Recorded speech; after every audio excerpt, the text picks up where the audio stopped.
தனித்து நிற்கிறது தற்கொலைக்கு சமம் அப்படிங்கிறீங்க. நான் என்னுடைய கருத்துப்படி கூட்டணிக்கு போகிறது தான் தற்கொலைக்கு சமம்னு. எனக்கு படிப்பறிவை விட பட்டறிவு மேலானதுங்கிற ஏற்புடையவன் நான்.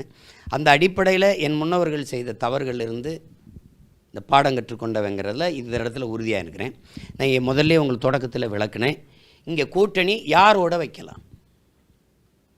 2 கட்சி தான் இருக்குது. ஒன்று திமுக, அதிமுக. நான் மாற்றுன்னு சொல்லி வந்தேன், என் முன்னவர்களும் வந்தாங்க. எந்த கட்சி ஆட்சியிலிருந்து அரசியலிருந்து மாற்று அப்படின்னு ஒரு இருக்குது. இந்த கட்சி இந்த கட்சிகளின் அரசியல் கோட்பாடு ஆட்சி முறையில் இருந்தால் மாற்று. திருப்பி இதே கட்சிகளோடு போய் கூட்டணி வைக்கும்போது அது மாற்று அல்லாது ஏமாற்றாக போயிடுது.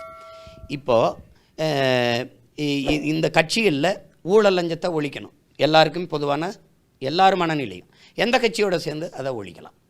மதுவே ஒழிக்கணும், எந்த கட்சி ஆட்சியோடு சேர்ந்து அதை ஒழிக்கலாம். கமிஷன் வாங்குவது, இந்த கர்மாந்தரம் இருக்குது. இது இந்த நிலவள கொள்ளைகளை இருந்து தடுக்கணும், எந்த கட்சி ஆட்சியிலிருந்து இதை தடுக்கலாம். இப்படி ஒவ்வொன்றா பாருங்கள்.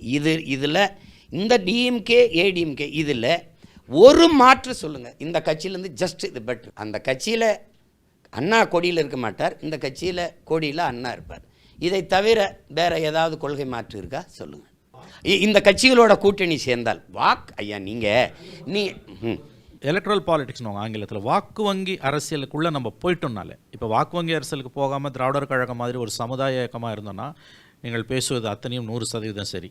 ஆனால் வாக்கு வங்கி அரசியலுக்கு அதுக்குள்ளே அந்த மைதானத்துக்குள்ளே நம்ம காலை வச்சிட்டோம்னாலே நம்ம காம்ப்ரமைஸ் சமரசத்துக்கு தான் போகிறோம் என்பது தான் உலகம் முழுவதும் இருக்கக்கூடிய புரிதல்.